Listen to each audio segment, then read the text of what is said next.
అది కొరత లేనిది. అవునా? ఒక పక్క ఆలు బిడ్డలు, ఒక పక్క భార్య, ఓ పక్క పిల్లలు. ఏమయ్యా నన్ను అన్యాయం చేసి వెళ్ళిపోతున్నావా అని ఏడుస్తోంది ఆవిడ గుండెలు బాదుకుంటూ. నానా నానా నానా అని వీళ్ళు గాగలు పెడుతున్నారండి పిల్లలండి. ఇటు చూస్తేనేమో భార్య, అటు చూస్తేనేమో పిల్లలు. ఆలు బిడ్డలు లబలబలాడు వేళ. అరే ఇది రాని చివరి పరిస్థితి.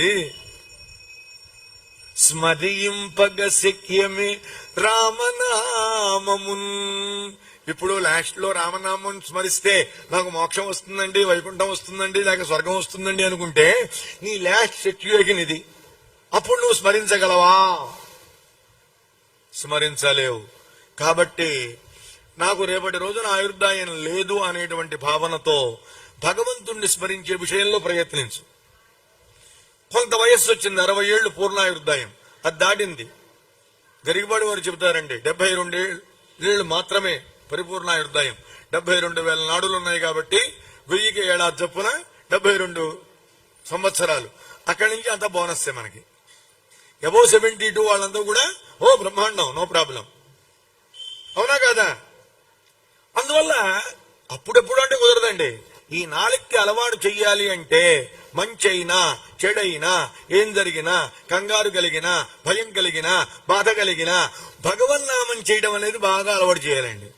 అది చేసినప్పుడు ఏమవుతుంది అంటే చివరి సమయంలో కూడా అప్రయత్నంగా నీ నాలుక భగవంతుణ్ణే స్మరిస్తుంది. ఏమంటే చెప్పారు బానే ఉంది.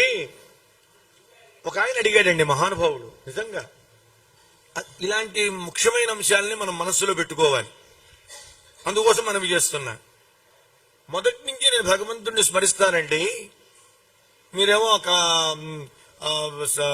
ఆ కపం చుట్టుకుపోతుంది, అది చుట్టుకుపోతుంది, ఇది చుట్టుకుపోతుంది అంటున్నారు. పక్కన చూపరులు వచ్చి బయట పెట్టమన్నారా? భార్యా బిడ్డలు ఏడిచారా? అవి నాకు అక్కర్లా. నేను 60 ఏళ్ల నుంచే మానసిక వైరాగ్యాన్ని పొందాను. కానీ చివరిలో భగవంతుడిని స్మరించమంటే అంతవరకు నేను స్మరించగలను.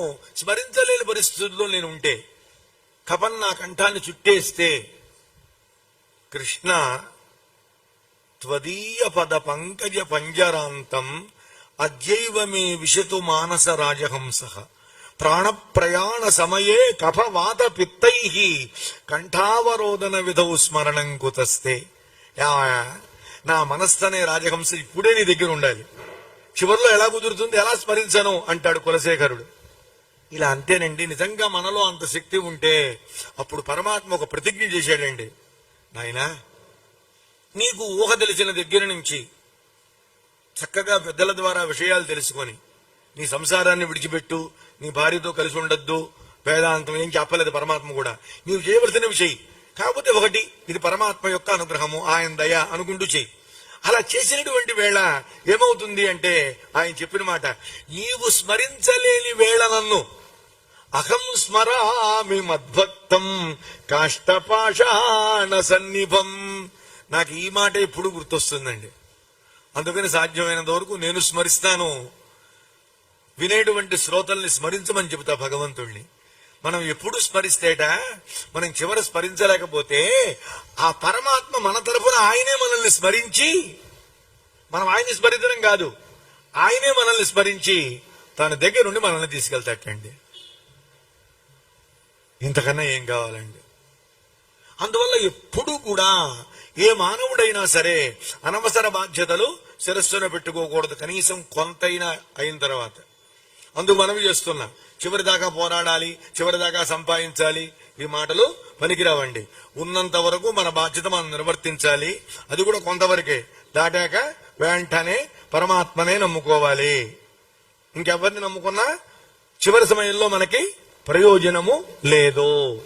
మనం సంపాదించిందంతా కూడా మనమే ఖర్చు పెట్టుకుంటే మన వెంట వచ్చేది ఏదీ లేదు.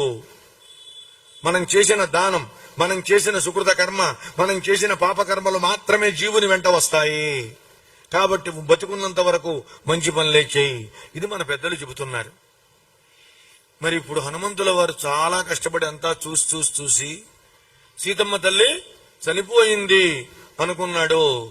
అనుకుని ఆలోచిస్తున్నాడు ఆయన ఏం చెయ్యాలి. వినష్టావా ప్రణష్టావా, తప్పిపోయిందా లేదా మృతి చెందిందా, కనపడటం లేదా, ఏమై ఉంటుంది? అసలు ఎక్కడ కూడా లేదా? రావణాసురుడు చేతి నుంచి జారి పడిపోయి ఎక్కడన్నా పడిపోయిందా, బతికే ఉన్నా, లేక చనిపోయిందా, ఆవిడ ఎక్కడుంది? ఇప్పుడు ఈ విషయాన్ని రాముల వారికి ఎలా చెప్పాలి? సీతమ్మ కనపడలేదు అని ఎలా చెప్పాలి? ఇక్కడ రెండు సమస్యలు, చెప్పినా ఇబ్బందే, చెప్పకపోయినా ఇబ్బంది. నివేద్యమానే